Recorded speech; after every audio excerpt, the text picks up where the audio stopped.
Racing through time is the story of the drivers, the cars, the teams, and the famous circuits that made motorsport history.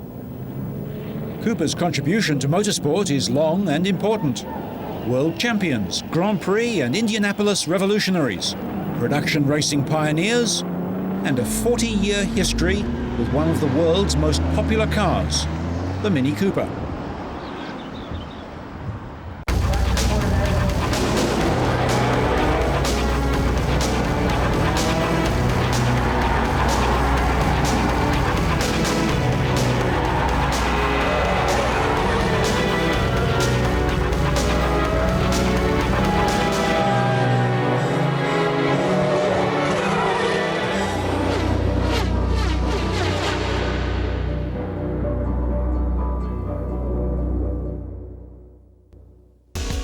Charles Cooper had always been interested in motor racing, but as the owner of a small garage in Surbiton, south of London, he never had the financial resources to actually go racing.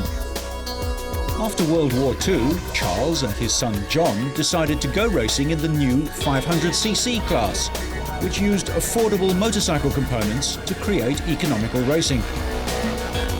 Cooper's first racing car was based on two Fiat 500 Topolinos welded together, with the engine placed behind the driver. This is the very first Cooper built for the 500cc class. At the wheel of the JAP-powered car is John Cooper, Prescott hill climb in 1946. One of Cooper's first customers was Eric Brandon, but perhaps his most important was a young Stirling Moss. When I started, remember, there were no races. We were all hill climbs because we didn't have races, and so I entered in places like Chelsea Walsh and Stanmore Park and Booley Bay and so on.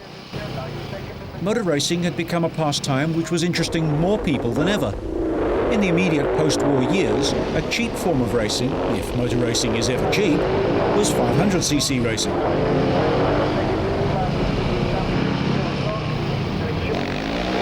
Young drivers like Peter Collins, here in number 11, and Stirling Moss learnt their craft in these motorcycle-engined races. What had started as a British national formula soon became an international formula, with 500cc races taking place all over Europe.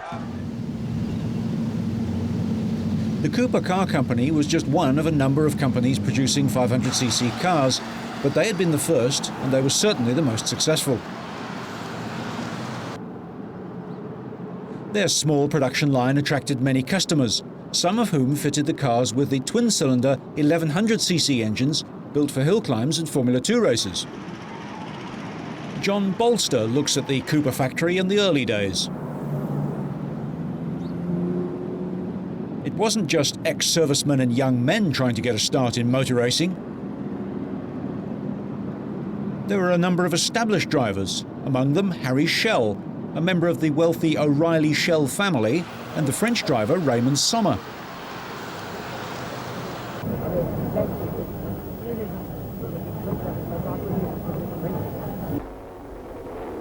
The races were always closely fought and exciting. It was the start of Cooper as a racing car manufacturer.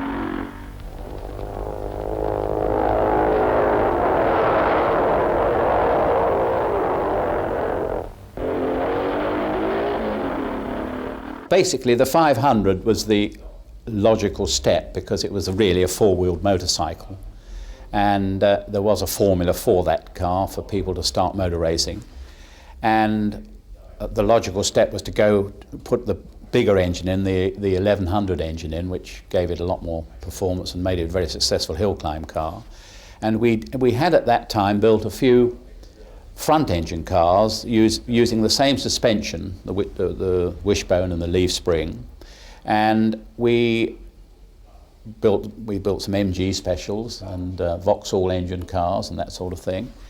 And the Bristol engine was a logical thing to use because it was not a, it was and really it was such a big engine, a long engine, the Bristol. The only place to put it was in the front of the car, and so we just built a front engine motor car, really, and that's when Mike Hawthorne came along and made it so successful, thanks to him. It was Mike Hawthorne's driving of the front-engined Formula 2 Cooper Bristol that made Cooper's name internationally.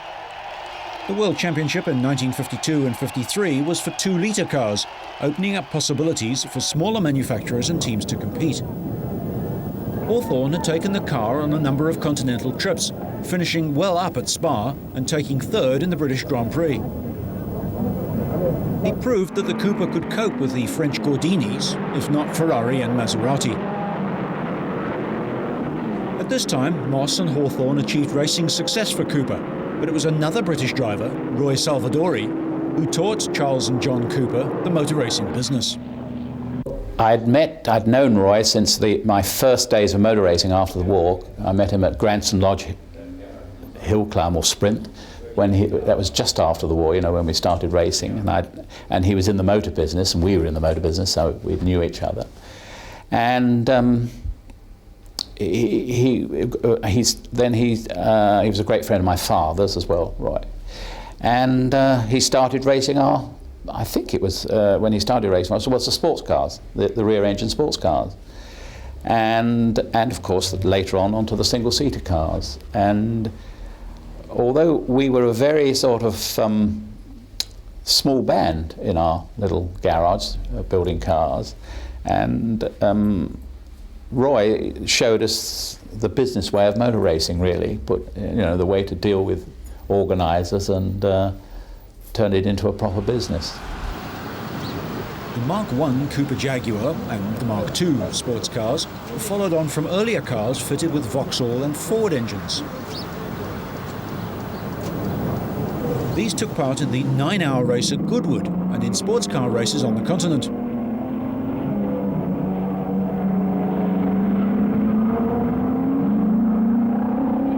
The most successful was the little 1100cc Coventry Climax engined car. It was this car and their association with Coventry Climax engines that moved Cooper from small-time operators into major racing car manufacturers, with drivers like Roy Salvadori and Jack Brabham. When we first met Wally Haston of Climaxes, Coventry Climaxes, they were building this light aluminium fire pump engine, which was so suitable to go in the rear of a car that started it all off, really, putting the engine in the back. So the rear-engined revolution that had started in 500s had moved on to sports cars. When Jack Brabham first came to Britain, it was to drive cars like the classic front-engined 250F Maserati. However, a few short years later, the whole concept of Grand Prix and Indianapolis cars had changed. Here are the front-engined cars like the Cooper Alta of Stirling Moss and the Cooper Bristols of Ken Wharton and Bob Gerard.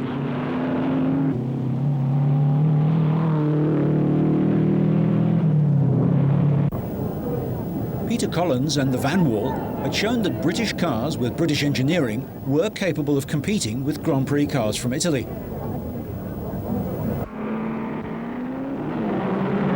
This was confirmed when Stirling Moss joined the team and Van Wall won World Championship races in 1957.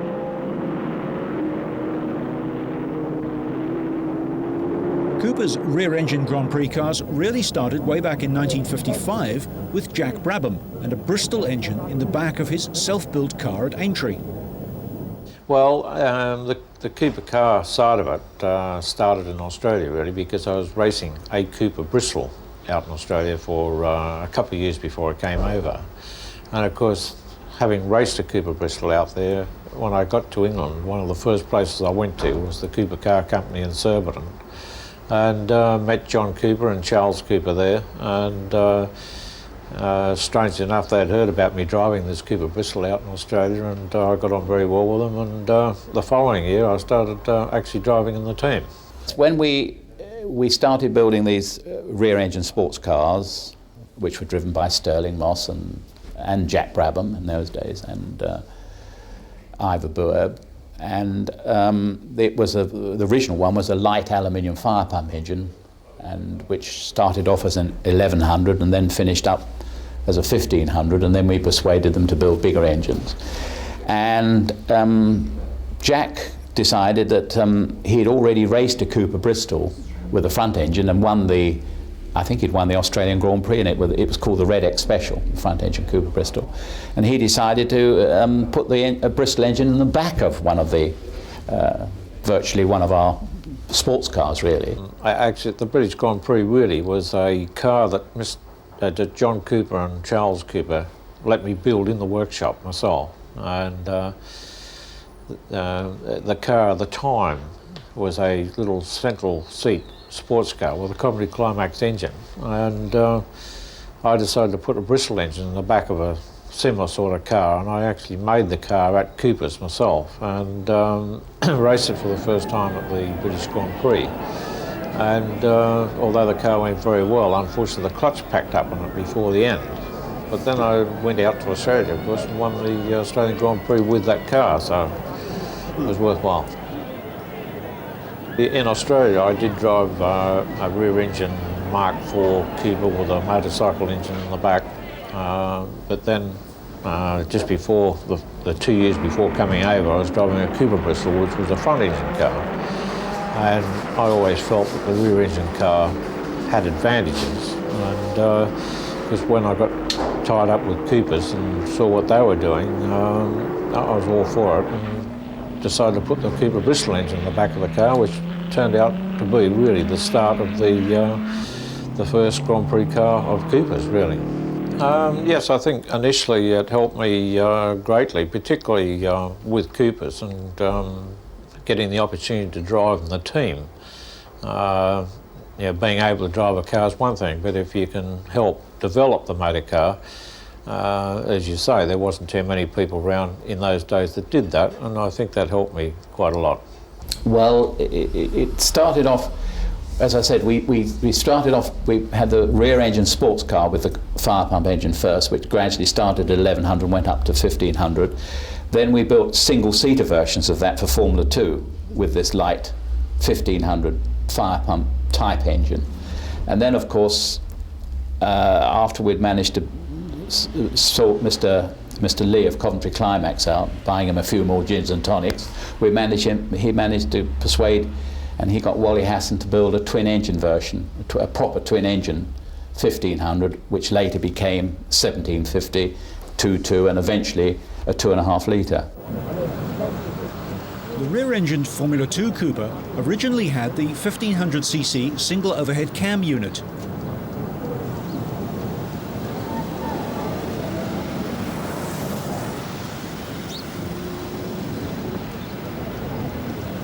The car proved successful, particularly in the hands of Salvadori in 1956.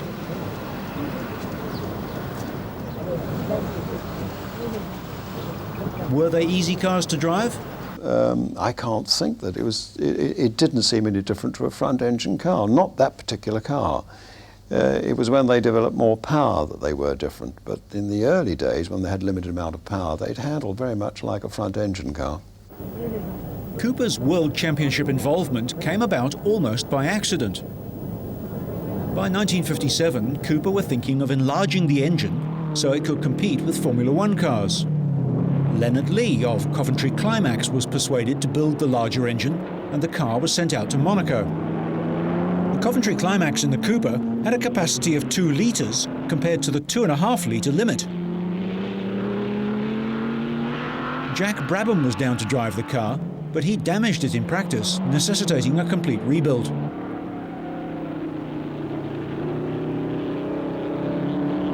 When it came to the race, this was almost a rags to riches story.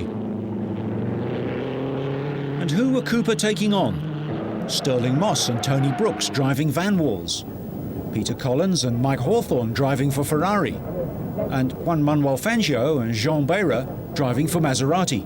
The top 6 drivers in the world in the top 6 cars.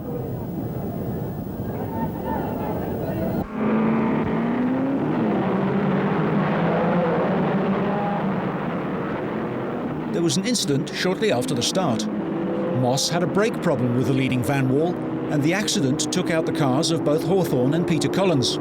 The 3 British stars effectively were out of the race in one hit.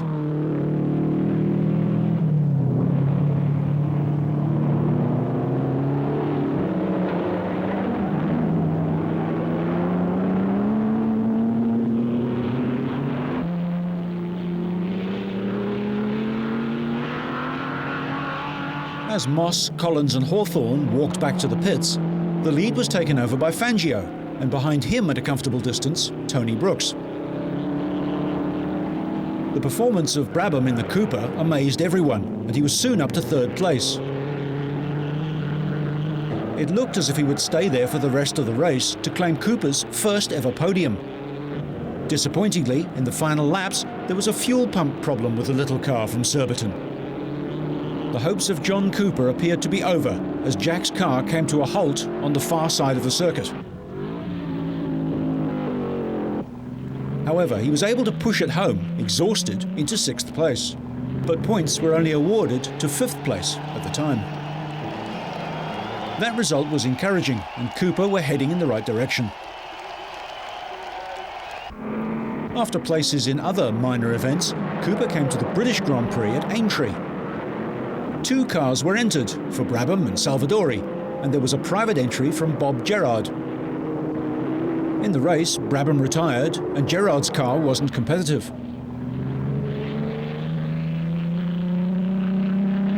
By the end, Roy Salvadori, in spite of gearbox problems, was able to get his Cooper across the line in 5th place to take the first World Championship point for a rear-engined car in Grand Prix racing.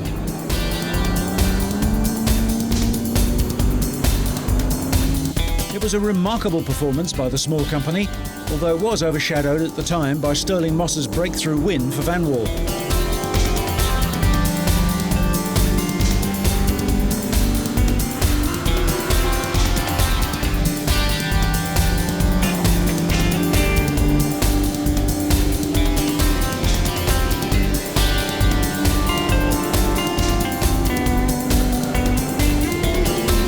Cooper had started their giant killing act, and with it had become an important manufacturer of Grand Prix cars.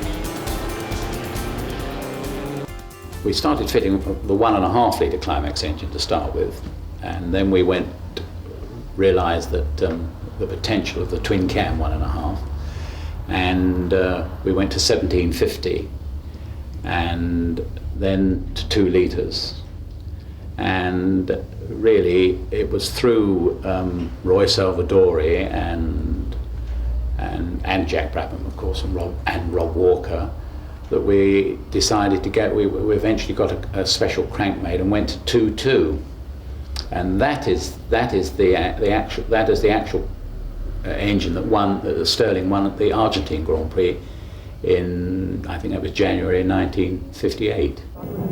Moss didn't change tyres and was able to outlast the Ferraris. Salvadori and Brabham brought the Works Coopers to Monaco in 1958, and while Moss was engaged with Van Wall, the Rob Walker car was to be driven by Frenchman Maurice Trintignant. This was the circuit that the small cars had been designed for. They were easier on fuel and tyres and more nimble. In practice, the Coopers were extremely quick, with Brabham on the front row and Trintignant and Salvadori on the second. Salvadori shot into the lead, only to go off at the first corner in all the excitement. Salvadori's car in the pits for repairs. While BRM and Van Wall led the race in the early stages, the Works Coopers were in trouble. It was Maurice Trintignant, however, who provided the surprise. Having taken care of the car and its fragile transmission, Trintignant moved closer to the lead. The Rob Walker team and Coopers were ecstatic as once again a Cooper was leading a Grand Prix.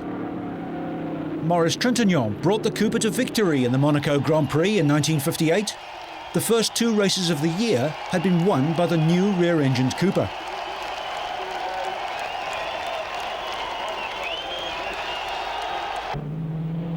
Salvadori went on to finish 4th in the Dutch Grand Prix and was running well in the Belgian when he had clutch problems. The British Grand Prix at Silverstone was one of the best races of the year.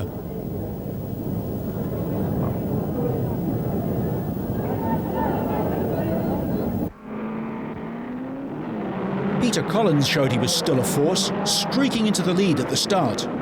Behind, Salvadori's Cooper, which had started alongside the Ferraris on the front row, hung on to 4th place. 4th soon became 3rd. While Collins and Hawthorne duelled out front, Moss retired the Van Wall.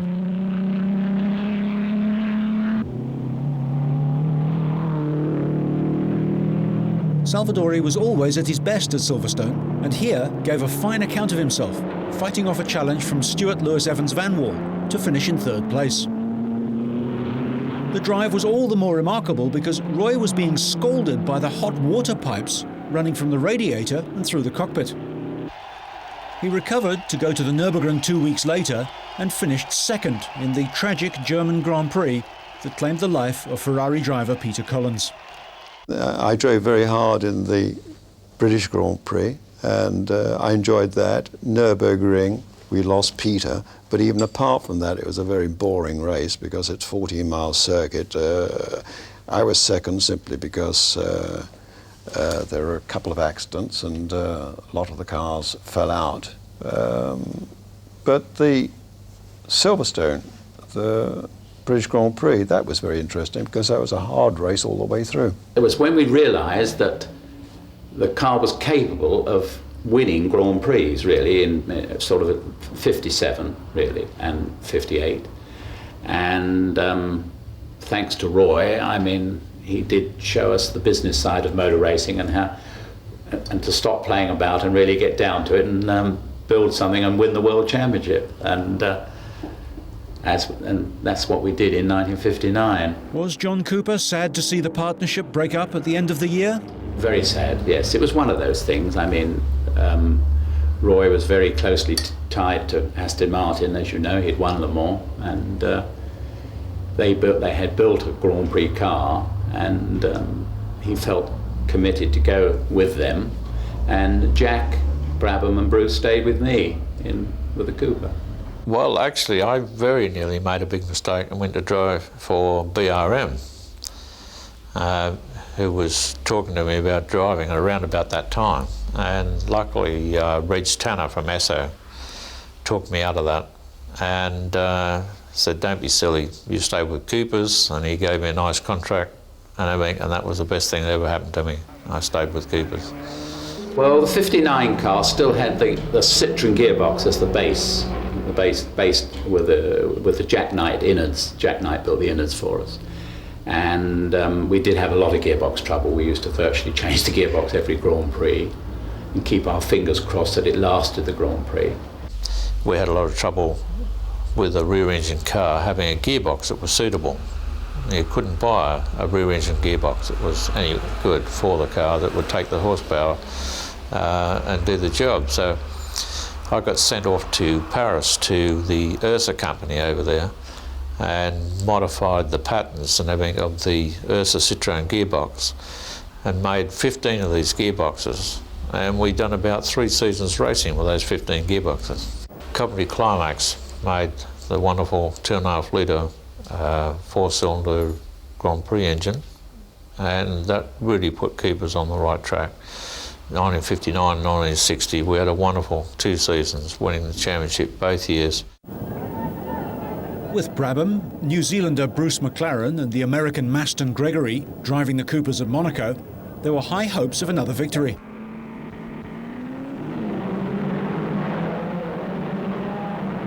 At the start, all eyes were on Stirling Moss as he had changed his approach to racing. Since 1954, when he joined the Maserati team, Moss had driven for works teams. By 1959, only Ferrari of the old guard remained.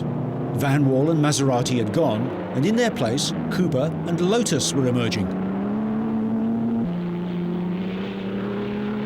Now Moss was with Rob Walker's small team in 1959, driving a Cooper and taking on the factory teams.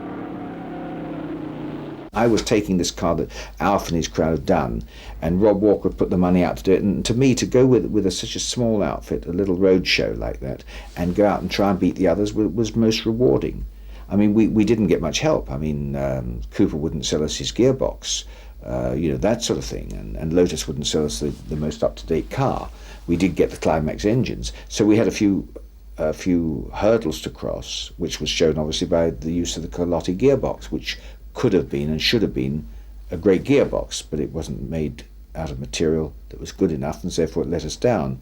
But having said that, it wasn't for want of trying. The only people who could make a gearbox as quickly as we had to was in Italy, and the only guy that we knew who could do it and did in fact make a stunning gearbox for the change and everything was Carlotti. Now, we didn't know what we knew later, otherwise we could have, I'm sure, found materials for him, but we didn't know. The Cooper name became known to a wide audience when they built a hotted-up version of the B&C Mini.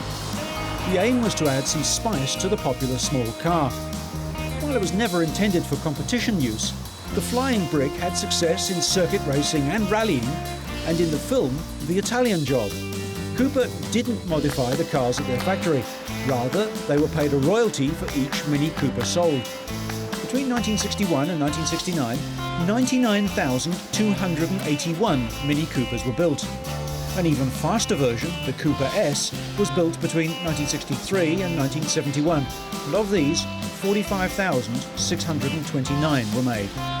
Unlike Colin Chapman of Lotus, who wanted to create an automotive empire, Cooper opted to remain on a smaller scale. At Monaco, the works Coopers of Brabham, McLaren and Gregory were at the front of the field from the word go. Only Moss could have challenged them, but gearbox problems intervened, and Jack Brabham took his first Grand Prix win.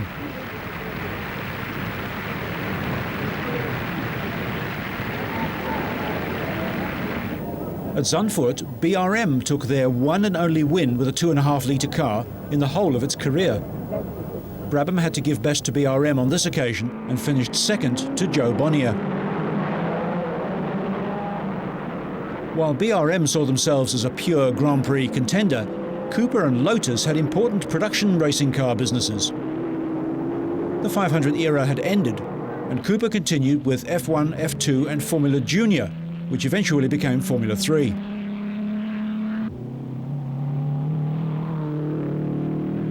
The writing was on the wall. Already, BRM were making plans to change to a rear-engine design in 1960, and everyone else would soon follow.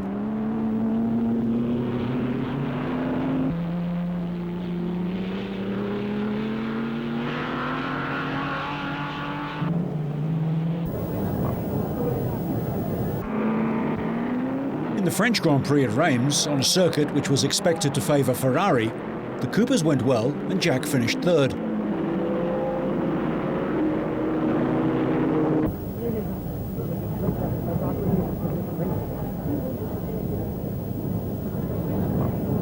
In the British Grand Prix at Aintree, Jack Brabham dominated the race, starting from pole.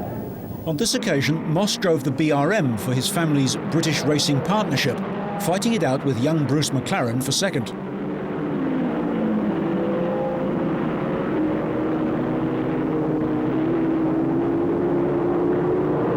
McLaren was an emerging talent, and he set the fastest lap. Moss takes the lime green BRM out of the pits. He was unable to catch Bruce McLaren before the flag.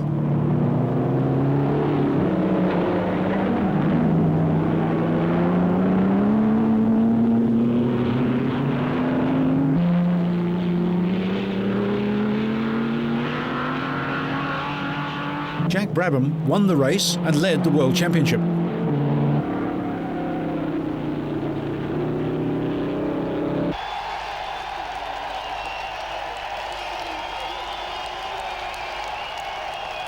One hiccup was the German Grand Prix at Avus in Berlin.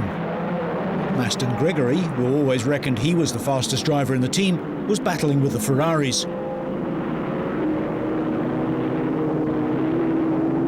However, all three Coopers retired.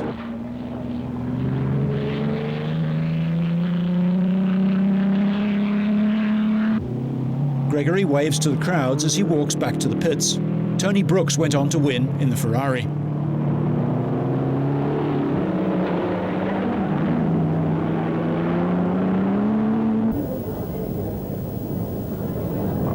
The next race on the calendar was the Portuguese Grand Prix. Cooper came back into their own again. It wasn't the works cars this time, but Stirling Moss. Jack Brabham was a front runner in the early stages, but for a driver who had few accidents in his career, this was to be one race that didn't go well. He got mixed up with a slower car, and the result was a terrifying accident. While Moss went on to win, Jack reflected on what had happened.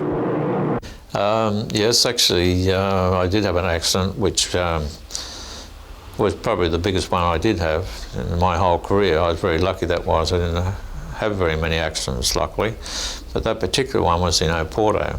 And the Portuguese organisers wanted to have a Portuguese driver, and they got a sports car driver by the name of Crabel, and put him in a Grand Prix car which belonged to Centro Sud, and he was circulating around on the circuit, getting in everybody's way.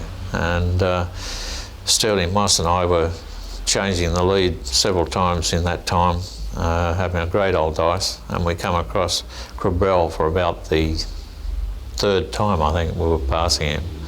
And Stirling Moss was leading at the time. He went past Crabel, and Crabel swung back behind Moss to follow him and didn't see me, knocked me straight off the road.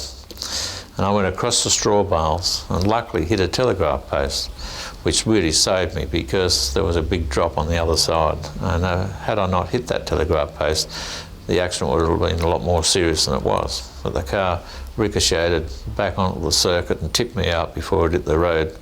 And I walked away with just a few abrasions. Moss wins the Portuguese Grand Prix. Another victory for Cooper. The Italian Grand Prix at Monza, and Cooper was taking on Ferrari at their home ground. In a very short space of time, Cooper had become the team to beat and one of the big names in Grand Prix racing.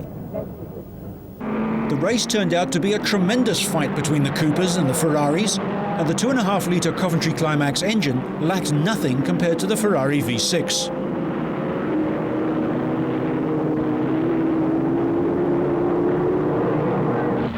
It wasn't the best race for Brabham, but it was certainly a race that Moss thoroughly enjoyed, winning in the Rob Walker Cooper.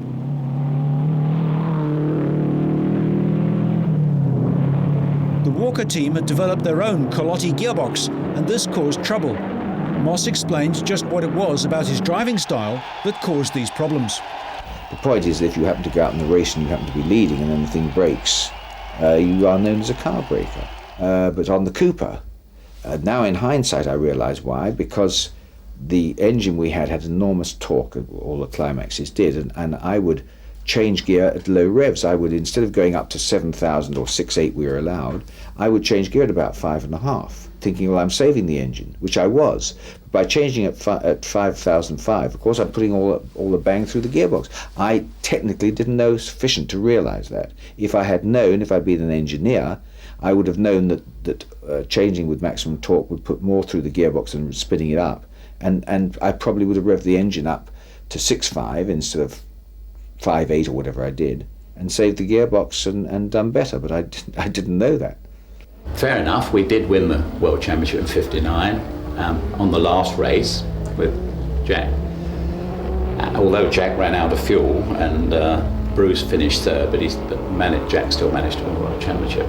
But then we went to in fact, Bruce won that Sebring race, the American Grand Prix, and he was the youngest Grand Prix driver ever to win a race, a Grand Prix, and I think that still stands. He was 21. And in January, we went to the Argentine Grand Prix, which was the first race of the 1960 season. We're still with the 59 cars, of course, and Bruce won that race as well. So he was then the youngest driver ever to lead the World Championship, which was rather nice. But at that race, Lotuses had produced a rear-engine car, their first rear-engine car. Innes Ireland was driving it. And it was very light. It was probably quite a bit lighter than ours, not as strong as our car, mind you. And it was very quick, and it worried Jack very much, and Bruce. But although Bruce did win the race because it broke, and on the way home in the aeroplane, we virtually said, we really redesign the whole motor car for 1960. And the gearbox was already being made because that had been a year on the drawing board, and the gearbox was nearly ready, the new gearbox, to replace the Citroen type gearbox. And we made a much lower car with a different suspension, a proper wishbone coil spring suspension on the back. And and the driver laid back more in the car, and it handled a lot better, and I think the 60s car was a great car, really. In fact, I know Jack managed to have an accident at Monaco with the car, but he won the next 5 Grand Prix in a row, which wasn't bad. The design team of John Cooper and Jack Brabham, and the testing abilities of Brabham and McLaren as drivers, were undoubtedly responsible for the number of races that Cooper won at this time. Although Lotus were on the way up, Stirling Moss's accident in Belgium saw him out of Grand Prix racing at a critical stage, and neither Surtees nor Jim Clark were able to cope with the Australian in full flight. Here at the British Grand Prix at Silverstone, Brabham showed that the new low-line Cooper was very much the car to watch. There was a surprise in the performance of another driver. Graham Hill in the rear-engine BRM had started badly on the grid, but he came through the field to take and pass Brabham and lead the race, until this spin at Copse. He retired and Jack went on to victory.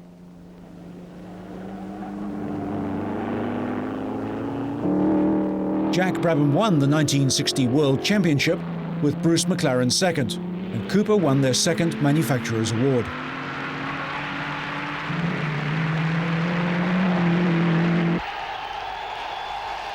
(1960) was the peak of Cooper's achievements in Grand Prix racing.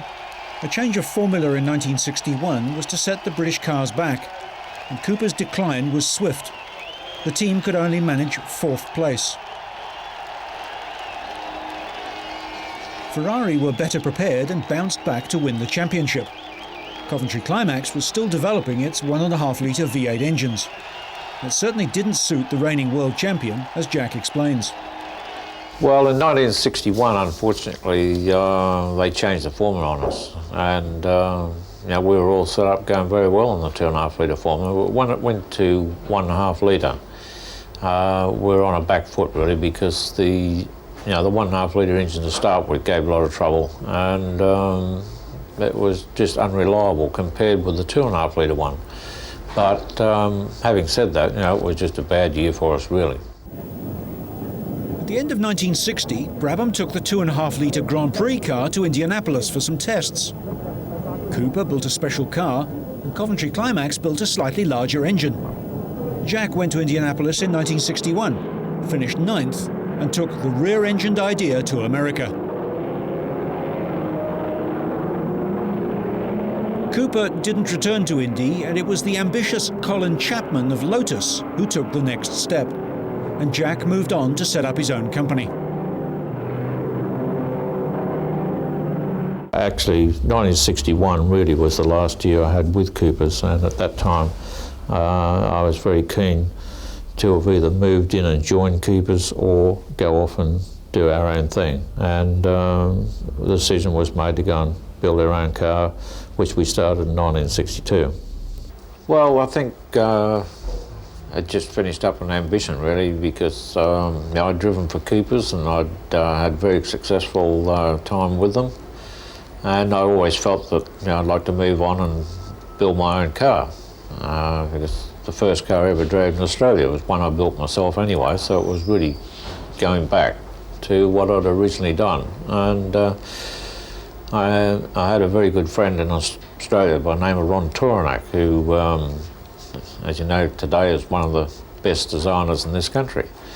And I brought him over to Australia and we joined forces together, and we finished up with a very good team, and we've done very well. Was John Cooper sorry to lose Jack?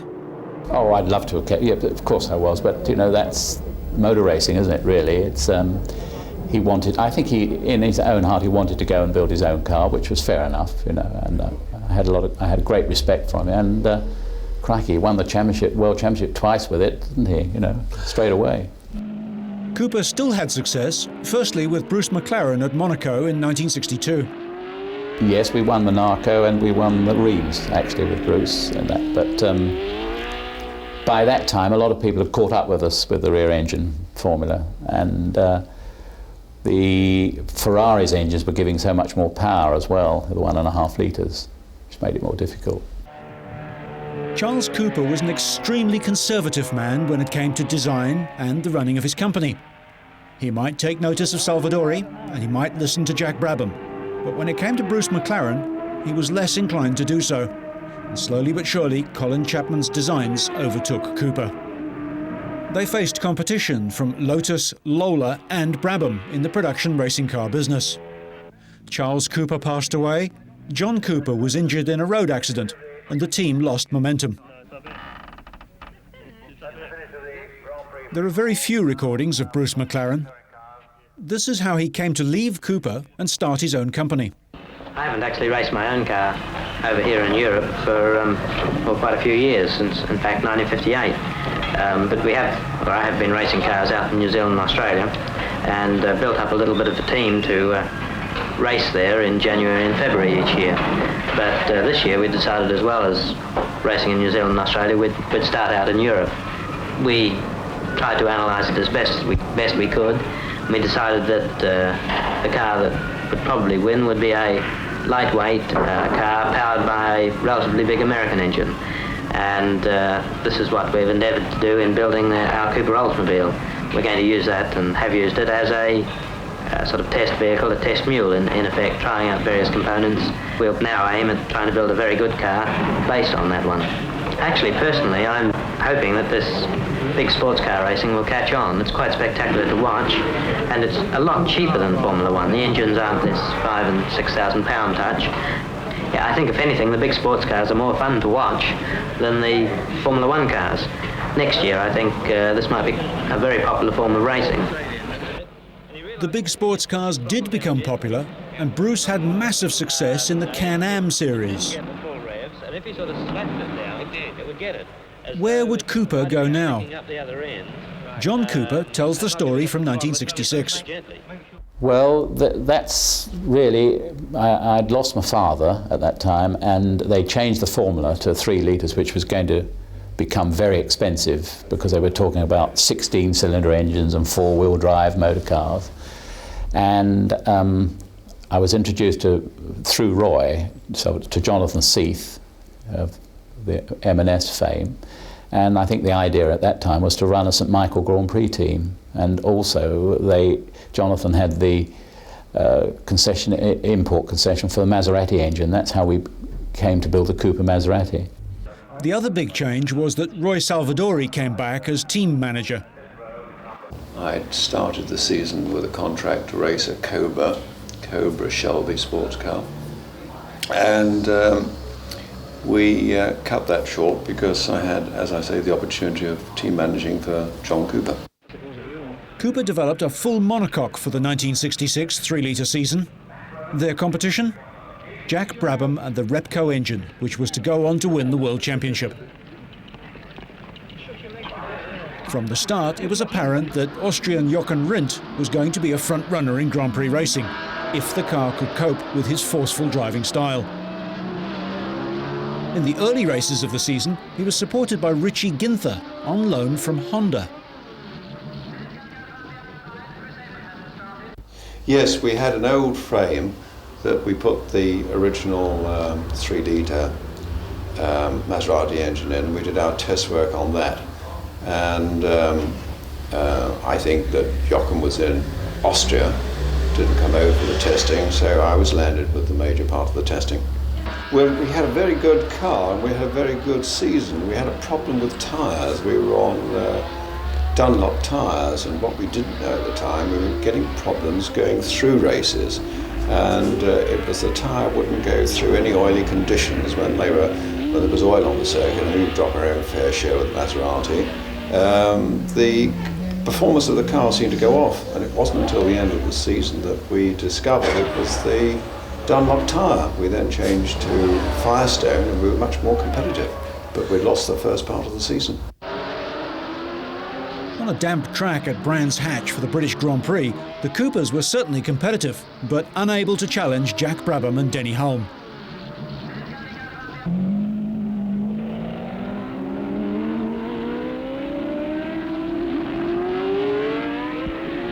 '64 world champion John Surtees joined Cooper in 1966 after falling out with Ferrari.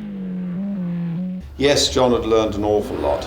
Don't forget he had a very short career as a racing car driver.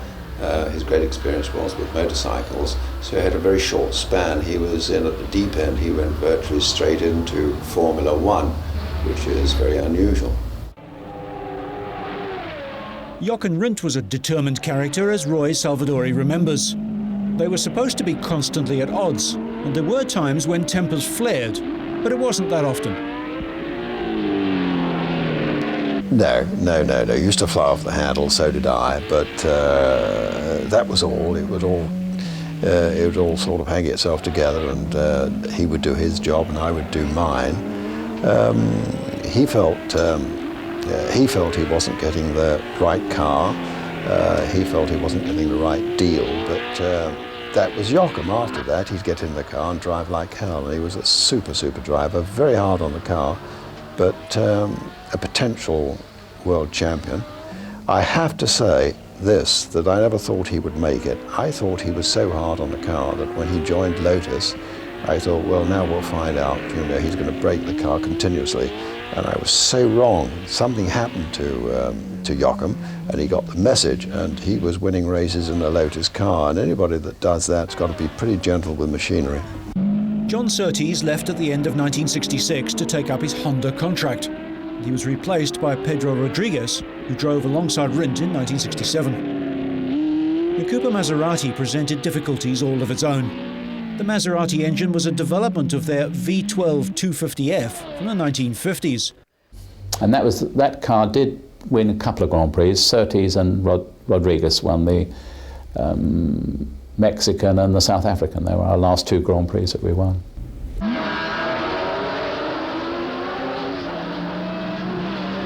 1967 was Cooper's last full season in Grand Prix racing, and they did score 2 wins, despite the old engine being unreliable and underpowered.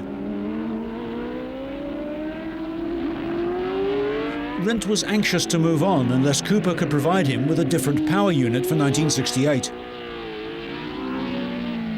Salvadori was also unhappy. There had been a change in the company structure at the team's new owners, the Chipstead Motor Group, and this meant there was no opportunity to buy the new Ford DFV engine.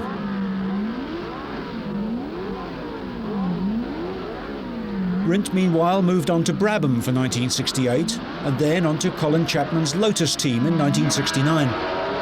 Sadly, his World Championship in 1970 was a posthumous one. Yeah, I want to start.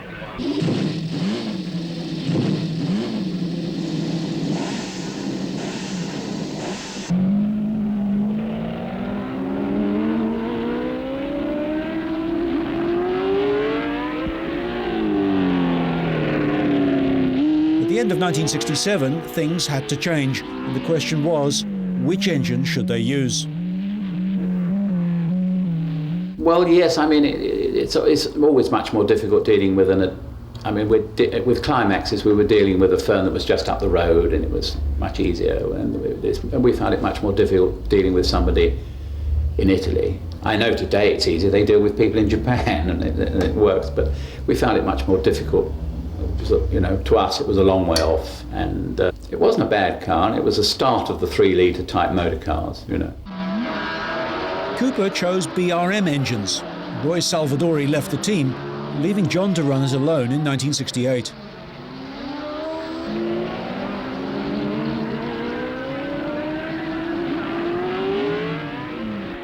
Well, I thought we'd stand very much more chance with the Ford engine. Most certainly I didn't have any faith in the BRM project, and basically I was right about that. Things were changing at Cooper's, and I had an opportunity to buy Thompson & Taylor, and which was a grand old garage that built most of the pre-war British racing cars, and I thought that was too good an opportunity to miss, so I bought Thompson & Taylor and left Cooper's. Cooper, the team that led a major change in Grand Prix racing, finally said goodbye to it all in 1968. And John retired happy with the team's achievements. Well, I love Grand Prix racing. I love everything that happens to it. But looking back, I had marvellous times, you know, really, in those years, and had some great friends, Salvadorian, Jack and Bruce. You know, it was great, really. And I probably came out of it at the right time.